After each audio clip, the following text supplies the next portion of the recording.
Sveicināti, dārgie skatītāji! Šodien šeit, viesmīlīgajās džasa telpās, filmējam 4. Parunāsim ar hokeja sēriju. Šodien pie mums viesosies divi no 3 entuziastu fonda organizācijas dibinātājiem – Haralds Apinis un Roberts Pļāvējs. Mēs parunāsim par hokeju, par viņa pašu dzīvi, par amatieru sportu kā tādu. Un principā arī pastāstīsim, kas tad ir tas, par ko ir šis raidījums un kas ir entuziastu hokeja līga.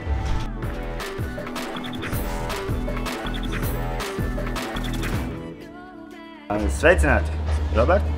Čau, Jāni! Sveicināti, Harald! Labvakar, draugs! Liels prieks jūs šeit redzēt. Pastāstiet, kāpēc jūs šeit un kas jūs esat? Harald, sāksim ar tevi. Tev patīk runāt. Tu gribi, lai es stāstu, kas mēs esam visi trīs un kā mēs vispār te nokļuvām? Nē, līdz tam mēs vēl nonāksim. Saki, kas esi tu, Harald Apini? Es esmu Haralds Apinis. Esmu viens no 3 entuziastu fonda dibinātājiem. Esmu tas, kur darbu redz vizuālās kvalitātēs. Foto, video, grafiskie darbi, visas pārējās lietas, formu dizaini. Tas principā iepakojums, nevis saturs. Jā, es esmu iepakojums, jā. Arī gan saturs, vairāk vai mazāk. Un saturs mēs visi esam. Un kas ir Haralds, ko viņš dara ikdienā? Haralds ikdienā nodarbojās ar grafisko dizainu. Roberts? Man sauc Roberts, kā jau kolēģi minēja. Esmu otra trešdaļa no entuziastu dibinātājiem. Ko es daru entuziastos, nodarbojos ar reklāmu, mārketingu, un tad visus citus darbus izdalām ar 2 un sadalām ar mūsu 3. kolēģi, kurš šodien ir man sēž blakus no otras puses. Par kā tā, man ikdiena spēlē hokeju, lai arī kāds brīnums nebūtu. Jā. Principā, vairāk vai mazāk, bet hokejs arī ir man ikdiena. Sieva, bērns, hokejs, kaut kā tā. Pastāstiet īsumā tiem, kas principā nezina un kas nav iesaistīti Latvijas amatieru sportā, kas tad ir entuziastu fonds, kas ir šī kustība un kas ir tās sastāvdaļas? Es? Jūs varat uzmest uz rokām. Nē, uz rokām nē, šoreiz. Izstāstam ātri, kā tas viss sākās un kāpēc tas viss sākās. Tas bija tālos 4 gadus atpakaļ. 5 mēs sākām slidām kāpt. Tur ir jāpasakās mūsu bijušam kolēģim un outsource kolēģim Mārcim Krasovskim, tautā pazīstam kā DJs Rapa, kurš tā bija 3. Dinamo sezona, ja? Tā bija 3. Jā. Viņš pārsvarīgi teica, davai čēļi, Hart, tu tāds beigais organizators, kur ir iespēja noīrēt formas un vēl kaut kas, davai savācam. Džeka brigāde, kāpjam uz ledus, uzspēlējam hokeju, satīs darītas, salasījām visus iespējamos brālīšus, trusīšu, radus un draugus, noierējām formas, uzkāpām uz ledus. Hokejs tas nebija, tā bija droši vien pornogrāfija, bet idejiski pēdējais jautājums pēc treniņa bija svētdien nākamo spēlēm vēlreiz. Tā sākās, tad izdomājām startēt arī pēc tam amatieru čempionātos, pieaicinājām mūsu treneri. Sākām spēlēt, sapratām, ka mēs esam amatieru čempionāti, iedomājušies daudz savādāk nekā bija pieejamie. Savācāmies ap Ziemassvētkiem, es piezvanīju Robinu, piezvanīju Puriņam, savācāmies pie Puriņa dzīvoklī, teicām, Džeki, daram. Sākām darīt, 3 mēnešus darījām, sakārtojām vispār, pēc 3 mēnešiem sapratām, ka tas viss izskatījās daudz skaistāk nekā tas viss dzīvē patiesībā ir. Vienkārši pēc tam bija žēl 3 mēnešus iztērētos un ķeramies pie entuziastiem. Paldies pirmajām oriģināli 15 komandām, kas mums pieteicās un ticēja 1. sezonā. Un uz doto brīdi, cik mēs esam 85 laikam komandas. Tā grūti būs pateikt. Jā, tā teorijā, jā. Kaut kas tāds. Tā tas viss arī sākās. Paši sākām trenēties, pieaicinājām pārējos, reklāmu, viss. Nu, principā ir tā, ka paturpināsim vēlāk par entuziastu hokeja līgu, bet, ja mana informācija ir pareiza, un tā noteikti ir, tad entuziastu fonds nav tikai hokejs, tas ir kas vairāk. Jo, Robs stāsta. Jā, es varbūt te divos vārdos izstāstīšu jums, tiem, kas vēl nezina, kas tad īsti ir entuziasti. Haralds sāk ar to, kā mēs esam radušies. Es pastāstīšu par to, par ko mēs esam šajā laikā izauguši. Pirmo gadu veiksmīgi aizvedījām, kā jau Haralds minēja, ar 15 komandām hokejā. Nākamajos gados šis komandu skaits krietni vien palielinājās, un palielinājās arī mūsu intereses un iespējas izvērsties citos sporta veidos. Tā nu līdz šim mūsu jau 4. hokeja sezonā esam pievienojuši arī vairākus citus sportus. Esam izveidojuši basketbola līgu, kas arī ir paredzēta amatieriem un kas uz doto brīdi lielākā Latvijā, Baltijā un es pieļauju, ka arī tuvajā Eiropā. Mums ir arī klasiskā volejbola un pludmales volejbola līgas. Un no šī gada janvāra esam startējuši arī ar florbola līgu. Nu, kaut kā tā. Ja kāds prasītu, kas tieši ir šis sporta amatieru līgas un ko mēs varbūt atšķiramies no citiem mūsu konkurentiem, kas droši vien ir neviens vien, tad droši vien jebkurš no mums ir kādreiz savā dzīvē skatījies kā ar NHL spēli, vai sekojis līdz NBA notikumiem, čempionātam, turnīram, tad principā mūsu produkts ir gandrīz vai 1-1 tas, ko profesionāli nodrošina profesionāļiem, tikai mēs šo produktu piedāvājam amatieriem, jebkuram mirstīgiem cilvēkam, kas vēlas nodarboties ar sportu. Kaut kā tā. Vizuāli pievilcīgs amatieru hokeja ar maksimāli iespējām, teiksim tā, ar no mums izvietošajām iespējām mēs mēģinām nodrošināt maksimāli kvalitatīvu produktu gan vizuāli, gan tehniski, gan visādās citādās jomās. Bet tie, kas pie mums spēlē, jūs noteikti to jau esat pamanījuši. Es domāju, ka noteikti, un arī vienīgi noteikti, ka Entuziastu fonds varētu būt pirmā amatieru organizācija ar savu raidījumu. Jā, parunāsim kur jūs par tagad hokeju. Vērojat, ja? Bet tā kā mēs esam šeit un runāsim ar hokeju un par hokeju, tad paturpināsim par Entuziastu hokeja līgu. Tā ir tagad rīta 4. sezona. Pareizi? Tu pats to ļoti labi zini, jā? Jā, protams, ka mans uzdevums ir visu zināt. Bet jūsu uzdevums ir izstāstīt to skatītājiem, kur varbūt nezin, vai vienkārši vēlētos visu to vēlreiz dzirdēt. 4 sezonas, kāds ir tas līgas augšanas koeficients? Līgas augšanas statistika, kā mēs esam auguši, varam pāris vārdos to izstāstīt. Pirmajā sezonā, kā jau Haralds minēja, tās bija 15 komandas vienā divīzijā. Nākamajā gadā, ja nemaldos, tās bija jau 4 divīzijas. 4 divīzijas un 50 komandas. Pareizi? Jā. 56. 56, kur viņš pielabo. 3. sezonā tika pievienot vēl viena divīzija, kas nozīmē, ka mums jau bija 5 divīzijas un 75 līdz 80 komandas. Jā, 82, man liekas, jo tā bija tieši sezona pirms krīzes, kad bija viss sākās Krievijas krīzes un viss pārējais, tāpēc arī nākamajā sezonā bija mazāk komanda. Tagad mums ir 6. Šajā brīdī mums ir 6 divīzijas, sākot no zemākās, kur ir komandas, kas spēlē no 1 līdz 3 gadiem maksimums, līdz tā saucamai mūsu augstākajai līgai, vislīgai, vai var saukt kā grib. Mēs viņu saucam par RZ divīziju, kas ir tātad Rīgas un Zemgales komanda apvienojums, no kurām pavisam droši var teikt, ka izlasot labākos spēlētājus no šīs augstākās divīzijas komandām un ne tikai augstākās divīzijas komandām, varētu uztaisīt konkurētspējīgu komandu priekš Latvijas čempionātu. Noteikti. Tāda ideja, starp citu, arī ir, ja nemaldos, un ir runāts ar federāciju. Jā, bet tas ir tas, par ko nākotnē, bet atbildot uz tevu jautājumu par izaugsmu vispār, manuprāt, uz doto brīdi tabula runā pati par sevi. Un, principā, tabula runā visās divīzijās. Ja 4 gadu laikā mums ir bijušas ļoti daudz kļūdām, saskārušies ar tehniskām, ar spēlētāju vēl kādām, katru gadu mēs liekam klāt kaut kādas jaunas lietas, tu pats to ļoti labi zini. Un ar katru gadu, runājot, teiksim, par 3. un 4. sezonu, ir liela atšķirība redzama, kā tas notika pirmajos gados un kā tas notiek tagad. Uz doto brīdi, principā visās divīzijās, kas ir izņemot RZ un R1, kur nav pietiekami komandas skaits, lai būtu 2 konferenču turnīrs, ir pārējās visās divīzijās principā vēl 3 spēles, 4 spēles līdz regulārās sezonas beigām nebija skaidrs, kuras ir play-off komandas. Piemēram, R3 divīzijā, ja nemaldos, es tagad neesmu skatījies, 4., 5., 6., 7. vieta, visām ir 30 punkti.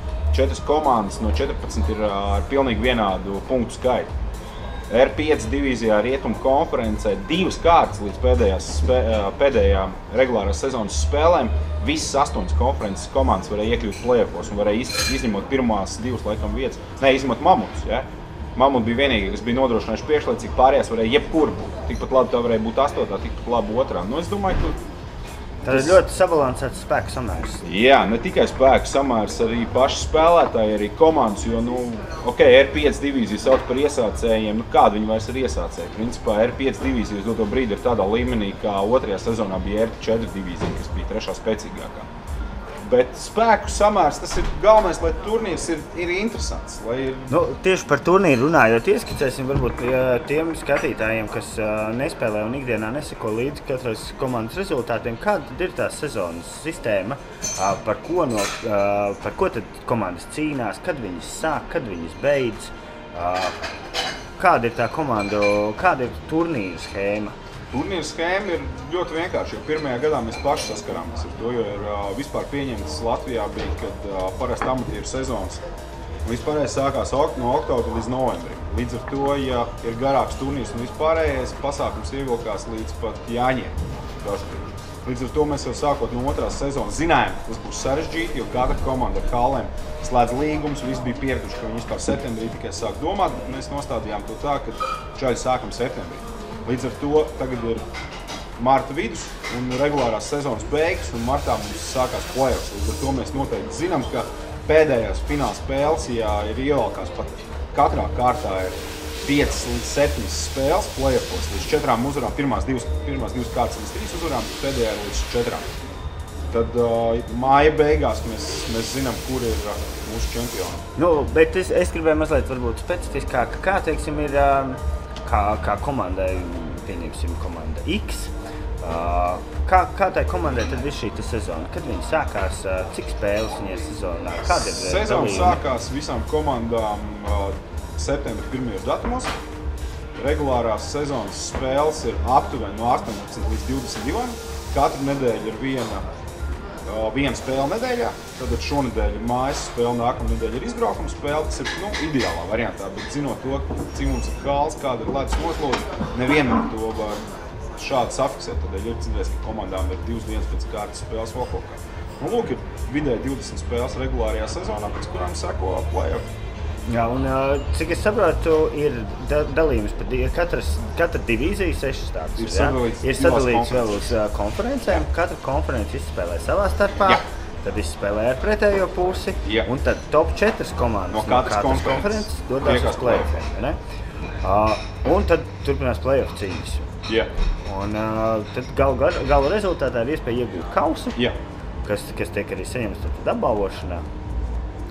Regulārās sezonas čempions saņem savu regulārās sezonas kausu, jo tomēr uzvara 21 spēļu sērijā ir vērā ņemots fakts. Tāpat katra konference tiek atbalvota. Rietumos ir 3 medaļu komplekti, austrumos ir 3 medaļu komplekti tikai regulārā sezonā. Un play-offā, kā tas ir visur pasaulē normāli pieņemts, ir viens uzvarētājs. No 8 komandām ir 1 uzvarētāja un 7 zaudētāji. Tad uzvarētāji saņem kausu un zelta medaļas. Burīgi. Jūs paši esat arī komandu organizatori un organizējat savas komandas. Varbūt Roberts var pastāstīt, kāda ir, teiksim, amatieru hokeja komandas organizatora ikdiena un vispār, kas tas ir amatieru hokejs, jo es pieļauju, ka daudz skatītāji iedomājas, ka tas ir džeki savācās uz ledus, nomet rīpu un izspēlē. Bet patiesībā jau tas ir gandrīz vai tādā pusprofesionāla klubu menedžmenta līmenī. Un ir formas, ir maksājumi, ir treneri, ir sausie treneri. Varbūt pastāstīs tuvāk, kā tas ir. Jā, tas droši vien būtu vairāk jāstāsta priekš cilvēkiem, kas nav līdz šim saskārušies ar hokeju, jo es pats personīgi neorganizēju komandas darbību, bet esmu ļoti pietuvināts cilvēkiem, kas to dara. Gan tev, gan arī citu komandu organizatoriem. Ko nozīmē komanda? Komanda nozīmē 15 līdz 25, reizēm mazāk, reizēm vairāk cilvēku, kas savācas kopā. Katram no šiem spēlētājiem ir nepieciešama forma, kas maksā tik, cik viņi maksā. Tālāk, ar to vien nepietiek. Jā, kā jau tu minēji, ir vajadzīgs komandas ledus, ir jāatrod hallē brīvs pieejams ledus. Kad tas tiek izdarīts, tālāk tiek izrēķināti veikti maksājumi, lai saprastu par to, cik katrs no šiem cilvēkiem maksās par ledu, lai varētu nosegt visus izdevumus.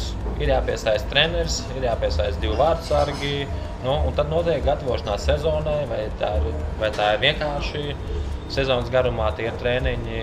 Principā klasiskais variants, kāds tas ir 90% gadījumu komandu, ir, ka vienreiz nedēļā notiek treniņi, vienreiz nedēļā notiek spēles. Tas nozīmē vidējiem hokeja spēlētājiem tie ir 2, sauksim tos par lediem, 2 treniņi nedēļā.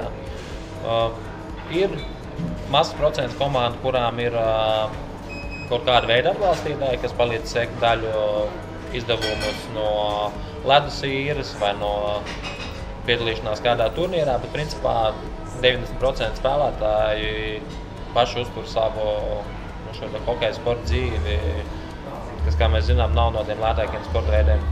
Viss ir relatīvi. Teiksim, bija izrēķināts, cik mēs rēķinājām. Pirmajās 3 sezonās vidēji hokejam mēs tērējam mēnesī 100 latus, laikam, aptuveni. Tagad mums ir bišķi gudrāka finansiālā skēma, tagad ir kaut kas ap 100 eiro par reizi. Jā, protams. Viss dzīvē ir relatīvs. Tad pareiķiniet, ja jūs 4. vai 5. vakarā esat hokeja hallē, tas nozīmē, ka jūs neesat džastā, jums vajag. Tas skaidrs, ka jūs neesat kādā citā klubā, kurā jūs nemazums iztērējat daudz vairāk naudas. Tāpat jūs uzturat savu sportisko formu, visas pārējās lietas. Tā kā, lai cik tu pelnītu, tu dzīvo pāris dienas pirms algas, tev vienmēr trūkst pīķis, un tas tā izteiksmīgi runājot. Tā kā starpības nav nekādas, kur tu novirzi. Manuprāt, šis ir viens no labākajiem hobijiem, kuros to darīt. Viennozīmīgi. Varbūt paturpinam komandu tēmu. Kā šogad veicās komandā, kurā jūs spēlējat? Tu kurā spēlē? Arī es, kurā spēlēju. Pils un Pingvīni. Mums abas divas. Mums, principā, labi veicās. Jā, mūsu hokeja dzīve vispār ir diezgan raibi sāksies. Mēs jau no 1. gada, kur spēlējam, šī ir Pīlēm 5. sezona. 4. sezona mūsu līgā, un 1 sezonu mēs nospēlējām citā līgā, kad mēs tikko sākām spēlēt. Pagājušajā gadā pirmo reizi tikām play-offos līdz finālam, uzvarējām. 7. spēlē.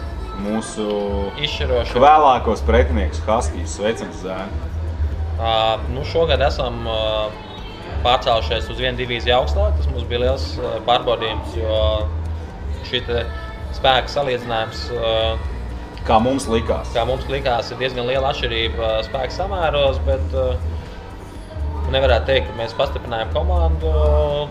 Mums vienkārši bija pāris spēlētāju rotācija, bet esam veiksmīgi iekļuvuši play-offos.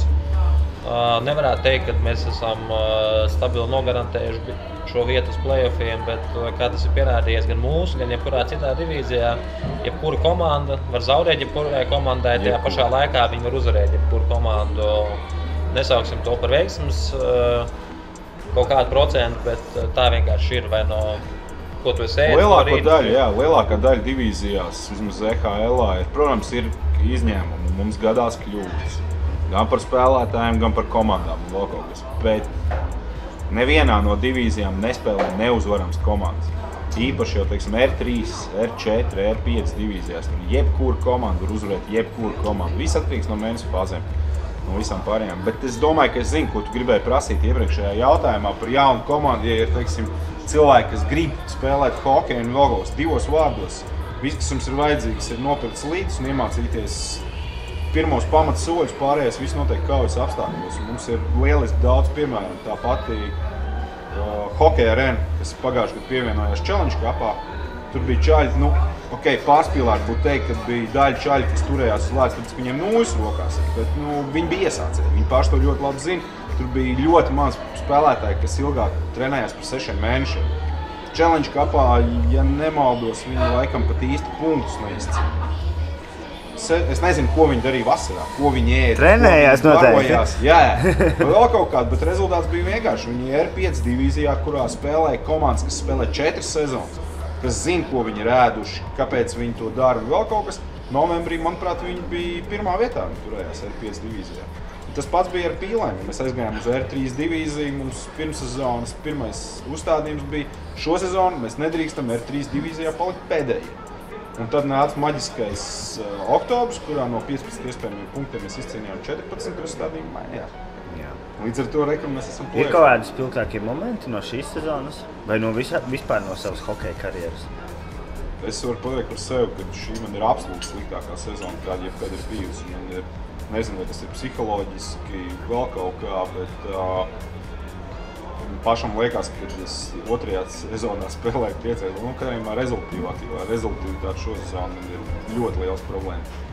Un tas arī psiholoģiski ietekmē, droši vien, savu spēli, kā zaudēt. Man laikam jāatzīst, ka šogad piedzīvoju patīkamu brīdi, kad iesit savu pīļu pirmo golu.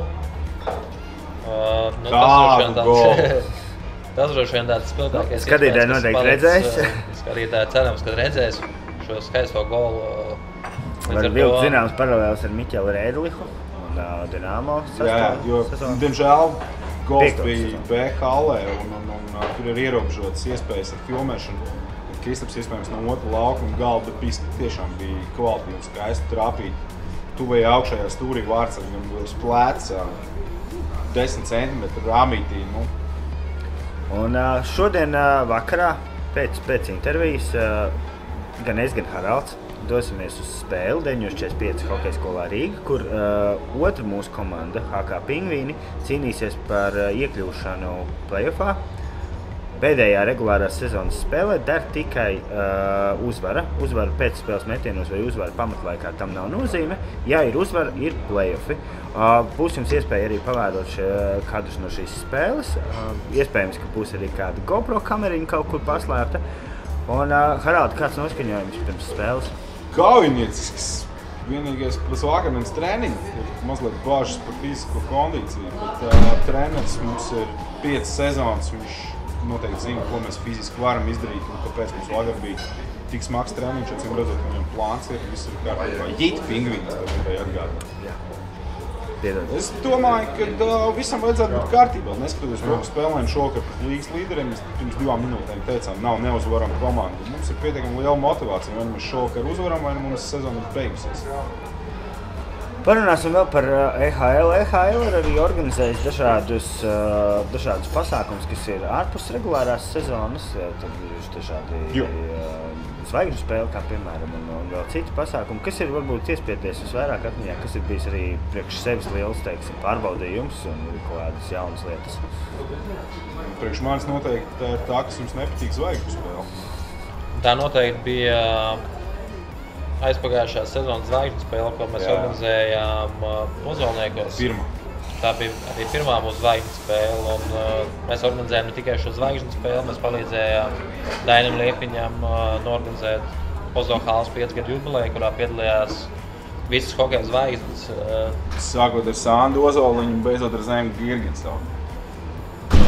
Tas, manuprāt, ir tāds mūsu pirmais lielais notikums, kas ir ļoti iespiedies atmiņā, bet mēs bez tā arī esam organizējuši 2 vai 3 gadus hokeja fanu pasākumus čempionāta laikā, no kuriem pēdējais norisinājās Tirdzniecības centrā Alfa, kas arī pulcēja nemazums 1 cilvēku, kas arī, manuprāt, gan mums, gan citiem būs ļoti labi iespiedies atmiņā.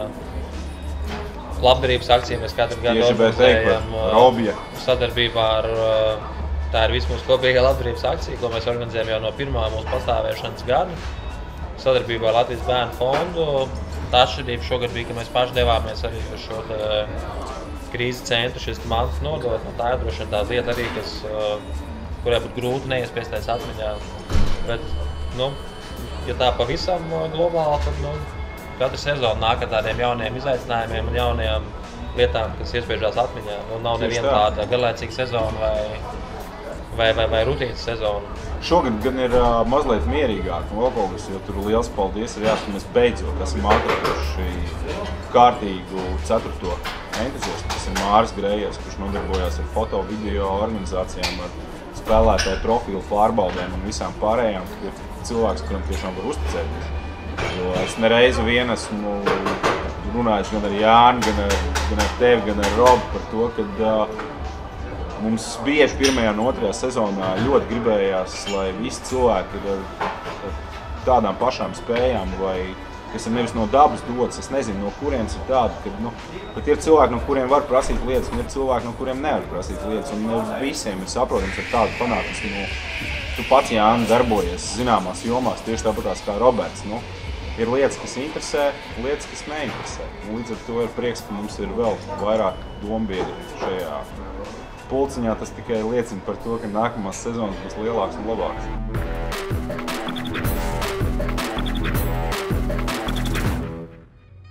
Esam nedaudz iestiprinājušies viesmīlīgajās Just bāra telpās ar ļoti garšīgām izkodām. Paldies Justam! Un paturpināsim mūsu sarunu, bet tagad nedaudz abstrahēsimies no EHL un pāriesim pie hokeja Latvijā.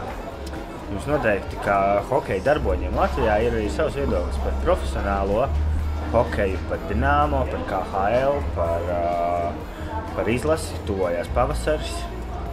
Jūsu domas? Sāksim jau droši vien ar aktuālo jautājumu. Es zinu, ka Haraldam noteikti būs vairāk sakāmā, tāpēc es sākšu, es būšu ātrāks. Mans domas par hokeju Latvijā, pirmkārtām jārunā droši vien par Dinamo, būtu nepieklājīgi teikt kaut ko sliktu par Dinamo, jo tas droši vien ir viens no iemesliem, kāpēc mēs esam šodien šeit savākušies un kāpēc mēs esam nonākuši tur, kur mēs esam nonākuši. Man liekas, ka tas principā lielos vilcienos ir vienīgais iemesls. Jā, tā varētu būt. Žēl par šī gada sniegumu, bet es noteikti ticu, ka nākamā sezonā varēsim sasniegt kaut ko vairāk. Protams, viss ir droši. Tas būtu brīnums, ja neiestarpinātos. Ir lielisks Krieviem tāds seriāls Molodjoška par hokeju, par vispārējo. Tur ir treneris Mikejevs, kurš teica, nav bokseris, kurš nav kritis un nav komanda, kas nav zaudējušas. Par Dinamo. Tas ir normāli. Komanda tiek play-offā, netiek play-offā. Tā ir mūsu pilsētas komanda, mēs viņu mīlam un fanojam par tādu, kādu viņi ir. Mums šogad netika. Viņš strums par pitēm, un tiks nākamā sezonā. Kaut kad jau to gāri mēs dabūsim, jo tas normāli.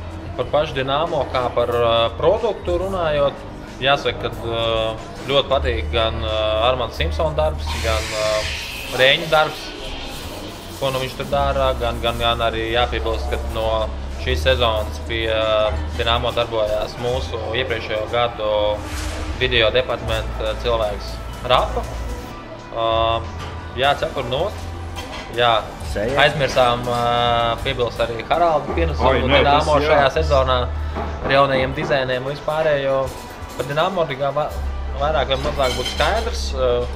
Latvijas čempionāts federācija droši vien būtu nepieklājīgi kaut ko vispār sliktu teikt. Protams, ka prieks, ka šogad ir novākušās nedaudz vairāk komandas. Prieks, ka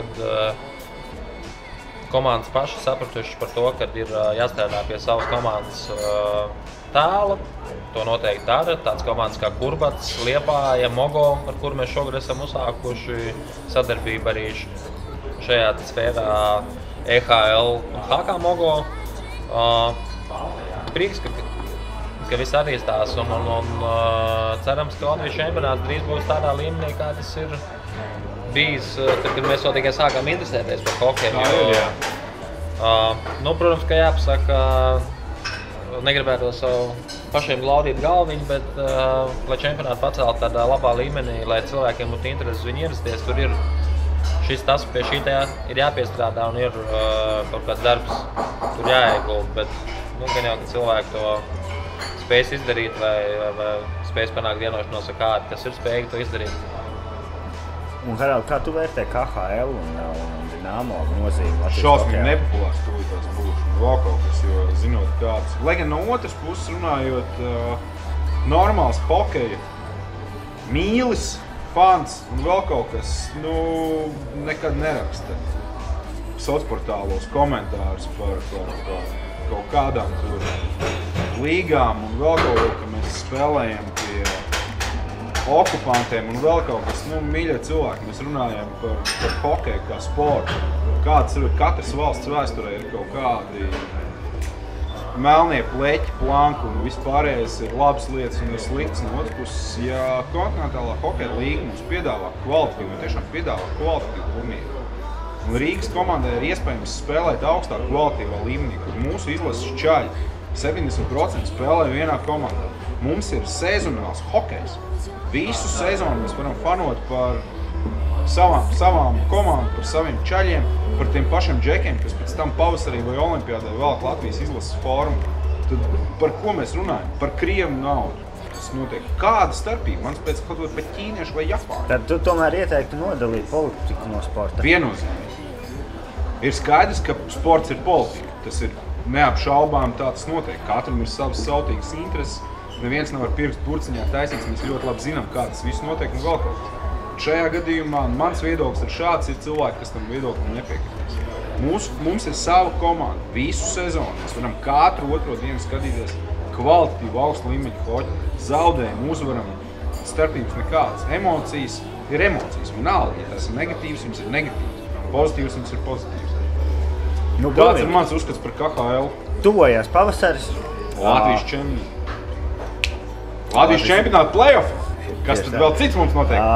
Bet kā droši vien arī tev un Robertam un man bērnība, principā pavasaris bija tas brīdis, kad bija izlase un bija hokeja skatīšanās un kad Rīgā uz ielām izgāja cilvēki pēc spēlēm un gāja gājienos. Nu, tad Latvijā izlase tas vienmēr ir bijis kaut kas īpašs un hokejs tā ir, zinām, reliģija. Pēc Dinamo tas, man liekas, ir nokrities. Bet tuvojās čempionāts, un kādas jūsu prognozes, kādas idejas? Kā jaunais treneris tiks galā ar jauniem pienākumiem? Es noteikti negribu komentēt Lipman kunga izvēli par treneru korpusu un tādas pieņem, ka viņš ir noteikti kompetentāk personīgi par mani šajos jautājumos, gan visos citos, bet par izlases startu. Nu, kad mēs esam slikti spēlējuši?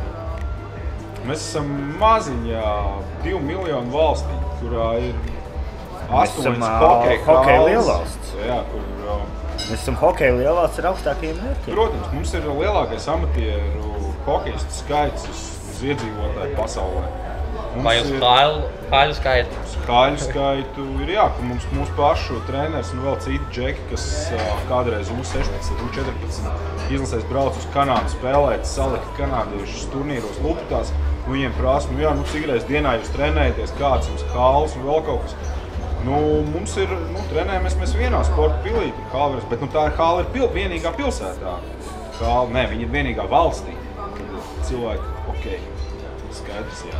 Mums ir arī augstākais profesionālo mēs Krievam iemācījām hokeju spēlēt. Sāksim ar to, par kādu šeit ir jautājumi. Lūk, tātad par izlasi. Prognozes. Sniegums, vieta. Robi? Man laikam nepatīk minēt tādas lietas, protams, gribās... Bet mums ir sponsors. Gribās kausu. Jā. Tas daudz ko maina. Baigie koeficienti, man liekas, izlasē mūsējai nav. Es nezinu, es domāju, skatoties... Uz uzvaru čempionātā ir ļoti veiksmīgs koeficients. Skatoties pagājušā gada sniegumu, kā mēs nospēlējām pagājušajā gadā, kā mēs nospēlējām pret daudziem favorītiem pagājušā gada čempionātā, es arī domāju, ka vajag tikai gribēšanu, apņemšanos un viss ir izdarāms. Ir hokeja monstri, ar kuriem varbūt būs grūtāk, bet es nedomāju, ka vieta uz piedestālā būtu baigi nereālā. Ja ne šajā gadā, tad kādā nākamajā, bet man patīk, kā izlases džeki spēlē. Šogad īstenībā tas sastāvs varētu būt ļoti Protams, viss ir atkarīgs Latvijas izlasē no sastāvā. Ja pirmajās divās maiņās cik mēs zinām, Sabres playoffs nekādī nevar iet. Vancouver toties var tikt. Un tādu power forward kā ar Ķēniņš un Girgensonu, tas ir sapnis jebkurai komandai. Viņi jebkurā no izlasēm tiks. Pilnīgi noteikti. Tāpatās Kaspar un Mārtiņa sniegums šogad Maskavas Dinamo. Viņi, labi, skaļi teikt, ir vēl to komandu, bet teorijā mēs labi redzam, ka mēs viņu velkam. Pēc tam, zinot, kāda Maskavas Dinamos doto brīdi ir situācija ar traumēto sarakstu, tas ir kosmos, viņiem ir 8 vai 11 pamatsastāv spēlētāji traumēti, kas ir playoffā. Ja Rīgas Dinamo būtu 8 vai 10 spēlētāji traumēti, tur spēlēt kā Rīga pa lielu. Maskavai, protams, ir citas iespējas.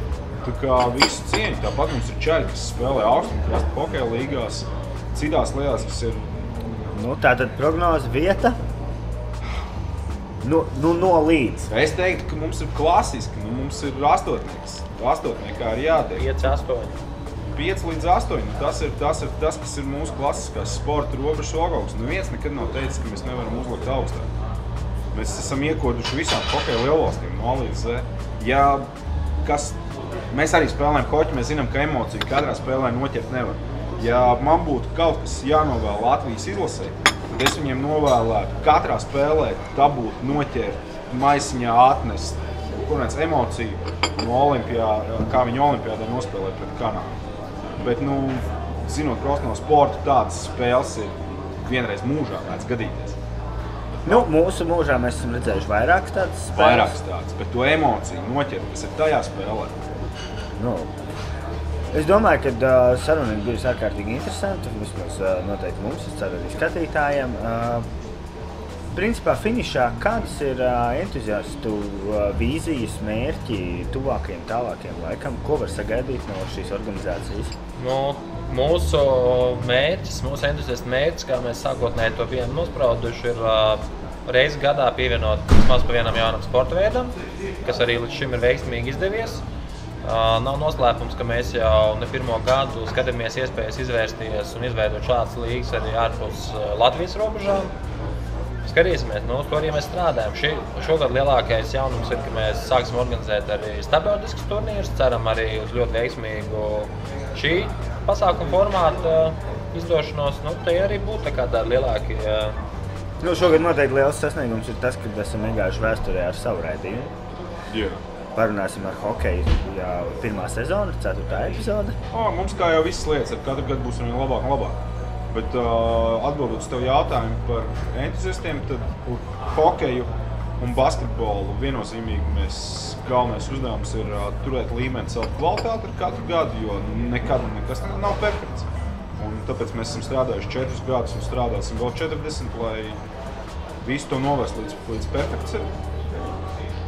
Florbolu mēs esam pievienojuši, ar florbolu strādāsim, izveidosim labu regulāru sezonu, lai viņi līdzinātos tādu kā ar hokejam un basketbolam.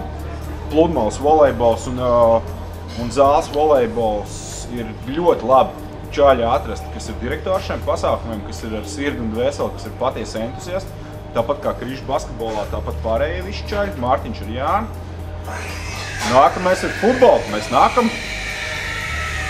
Tātad summējot vīziju nākotnē, tad pievienot vēl komandu sportus.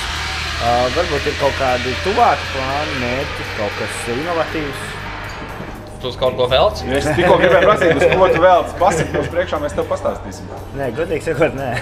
Jā. Es domāju, ka futbols, pie tam, zinot par mūsu jau tagadējiem sadarbības, ilgadējiem sponsoriem, sadarbības partneriem, Sony vēlmi, lai entuziasti taisītu savu futbola līgu, es domāju, mēs...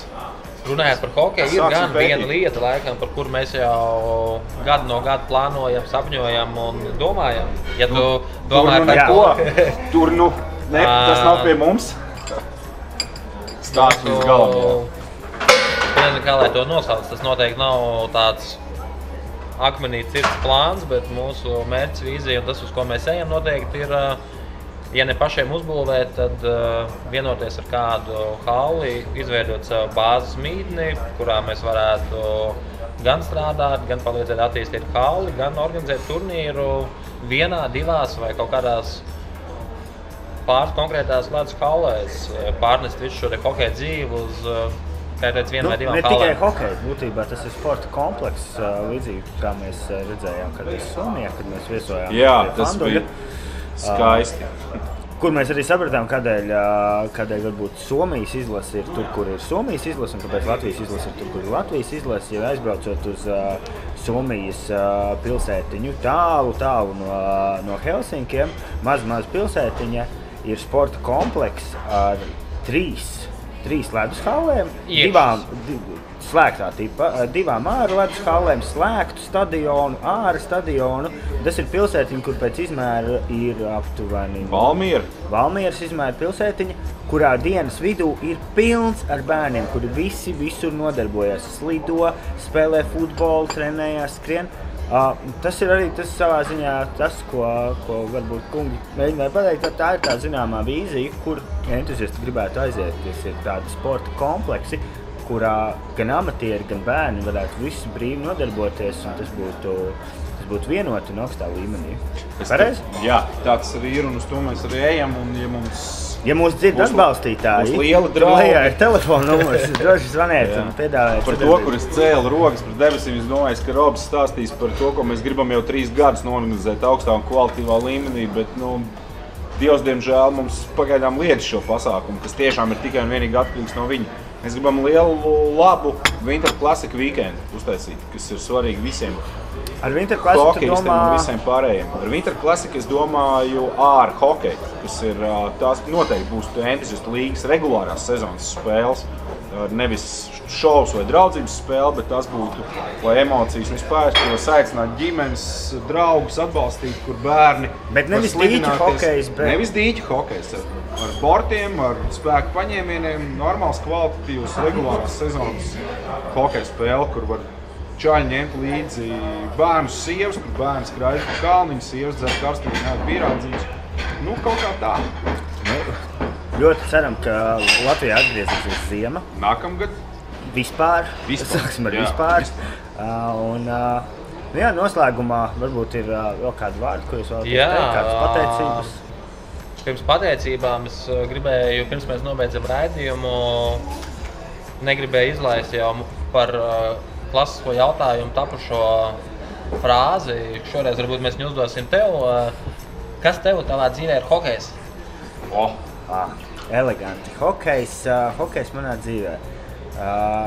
Hokejs iezīmē manā dzīvē tādu posmu, kurā visam sāk kļūt un parādīties kaut kāds mērķis. Jo ir cilvēks, kas dzīvo kaut kādu laiku, un ir bērnība, un ir skola, un ir darbs pirmais un tā. Un viņš dzīvo un meklē un taustās, un tad bija hokejs. Un hokejs to visu ievirzīja gan teiksim, sportiskā ziņā, gan profesionālā, gan darba ziņā. Ievirzīja visu tādā pareizā virzienā, pareizā gultnē. Līdz ar to hokejs principā ir viss. Tas ir mans motivators, mans demotivators. Tas ir pilnīgi viss. Tas ir cēlies ar hokeju, gulēt ar hokeju.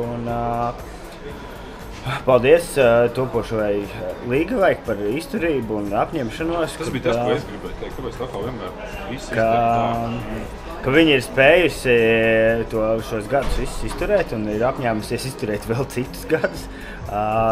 Jo hokejs līdz ar to ir arī visas manas ģimenes sastāvdaļa.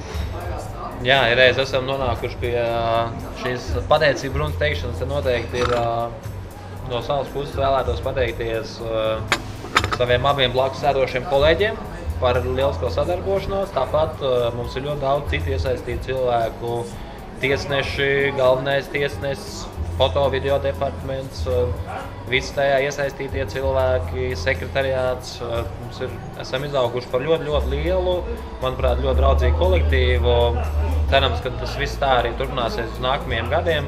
Protams, liels paldies arī ģimenei, sievai par izturību, par to, ka ir ielaidusi hokeju arī savā dzīvē, jo nav noslēpums, ka liela daļa brīvā laika un laika, kur varbūt būtu jāatvēl ģimenei, nākas, gan gribas, gan nākas veltīt hokejam. Tas nav man vienīgiem, tas noteikti ir tev un arī visiem citiem, kas ar to nodarbojās.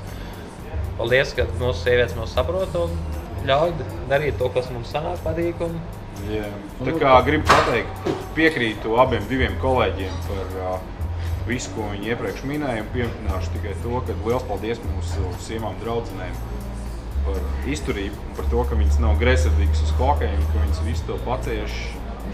To, ka mēs naktīs mēdzam nebūt mājās, kad mēs atnākam pārguruši ar smirdīgām hokeja somām, izkarinam mānas istabā, kur no rīta viņam jākrāsojās un tā kaut kā. Paldies! Jā, pašā finišā varētu teikt liels paldies jums, skatītāji. Varbūt ne gluži par izturību, jo tas nebija tik gari un nebija tik garlaicīgi. Vismaz mums tā nešķita. Jā, puriņ paņemot cukuru. Sirvi, jā. Labi, vēlreiz. Paldies. Nobeigumā paldies arī jums, skatītāji. Tu šī netīs kaut kā. Vismaz. Vēlreiz nobeigumā paldies jums, dārgie skatītāji. Es ceru, ka ne par izturību, jo šis raidījums nav tik garš. Sekojiet mums līdzi, sekojiet mums Facebookā, Twitterī. Šeit noteikti Kristaps saliks mums linkus. Sekojiet līdzi un gaidiet nākamo sēriju. Visu labu!